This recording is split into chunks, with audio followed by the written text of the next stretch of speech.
నమస్తే welcome to Anantha TV. Chiranjeevi చిన్న కూతురు కొనిదెల శ్రీజ మొదటి భర్త శిరీష్ భరద్వాజ్ అకాల మరణం చెందాడు. కొంతకాలంగా అనారోగ్యంతో బాధపడుతున్న శిరీష్ భరద్వాజ్ చికిత్స పొందుతూ జూన్ 19 బుధవారం తుది శ్వాస విడిచినట్టు వైద్యులు తెలియజేస్తున్నారు.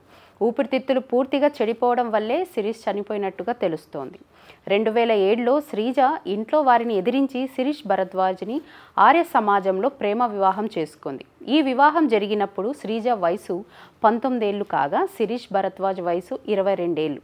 వివాహం తర్వాత ఢిల్లీకి వెళ్లిపోయిన శ్రీజ శిరీష్లు మెగా ఫ్యామిలీ నుంచి తమకు ప్రాణహాని ఉందని మీడియా ముందుకు రావడం తీవ్ర సంచలనం క్రియేట్ చేసింది. ఈ సంఘటనపై మెగాస్టార్ చిరంజీవి స్పందించలేదు కూడా. అయితే ఆయన తమ్ముడు పవన్ కళ్యాణ్ మీడియా ముందుకు వచ్చి తన దగ్గర లైసెన్స్ ఉన్న తుపాకీ ఉందని చూపించడం నేషనల్ మీడియాలో సంచలనం క్రియేట్ చేసింది. అయితే 4 ఏళ్ల కాపురం తర్వాత శిరీష్ భరద్వాజ్ తనను అదనపు కట్నం తీసుకురావాలని వేధిస్తున్నాడని ఆరోపిస్తూ పుట్టింటికి తిరిగి వచ్చేసింది.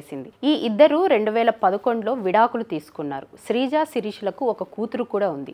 విడాకుల తర్వాత శ్రీజ కళ్యాణ్ దేవ్ని వివాహం చేసుకుంది. కొంతకాలానికి శిరీష్ భరద్వాజ్ కూడా డాక్టర్ విహానా అనే యువతిని రెండో వివాహం చేసుకున్నాడు.